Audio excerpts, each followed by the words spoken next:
असं नाही इथं ठेवलं तर दोन्हीकडे होते बा मी येऊस तर दोन्हीकडे होऊन जाते ना जी. हाय हॅलो नमस्कार. तर आम्ही आलेलो आहे यवतमाळला आमच्या नंदेच्या घरी. आज त्यांच्या घराची वास्तू होती.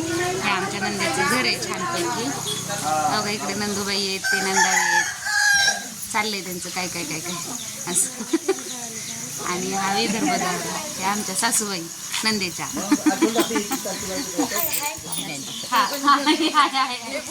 ते आमचे जावई. असं देत ना दिसतं ते त्यांना माहिती आहे नंदूबाई आहेत. कुठून जायचंय? चला म्हणते हाय की तुमच्या सोबत आहे मला कशाला चला. पारोस फिरायला आवडतं ना? आंघोळ केली की काय वाटत नाही तुझ्याकडे बघून चेहरा सुजला का बरं? हो खरं कसं आहे गावाकडचं वातावरण छान पैकी बघा मस्त. प्यायला गेलो होतं मग तर काही दाजीच्या पुढची दिसणार तू काहीच नाही. काय नाव आहे तुमच्या गावाचं? हा धानोरा. ती कशी पाळ धानोरा यवतमाळ जिल्हा तालुका काय ग आर्मी यवतमाळ तालुका बी यवतमाळच आहे. मी काल अंदाज सांगितलं होता बघ तरी बरोबर निघला. छान सकाळ सकाळ गावाकडे बघा कसली मस्त रांगोळी बिंगोळी दारात ओके.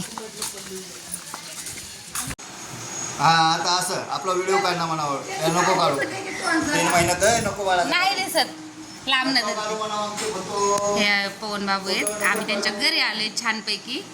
चहा घ्यायला आलोय आणि हे त्यांचं बाळ आहे छान छान. मामी अजून मोठं ती ओळखतच नाही तुम्हाला. दीदी बघा ना ते बघत पण नाही. इकडे बोलतोय मी तुला सारखं येईल मग तुला पुणेरी भाषा शिकवायला. रवी बरं झालो भूक लागली.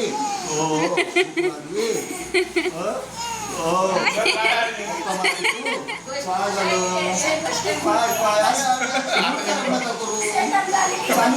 किती सुंदर देवघर आहे बघा. किती छान आहे. बाळकृष्ण किती सुंदर आहे.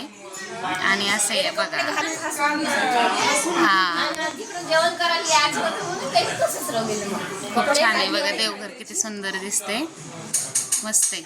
आपण म्हणतो आपल्याकडं आणि हे ओळखा आणि कमेंट मध्ये सांगा कोणी काय आमच्याकडं काय म्हणतात त्याला काय म्हणतात?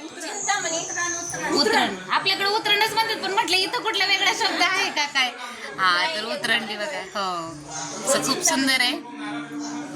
मला बाळकृष्ण खूप आवडलं. लय मस्त आहे बाळकृष्ण. सांगा कमेंट करून कोणाकोणाला देव आवडले छानपैकी.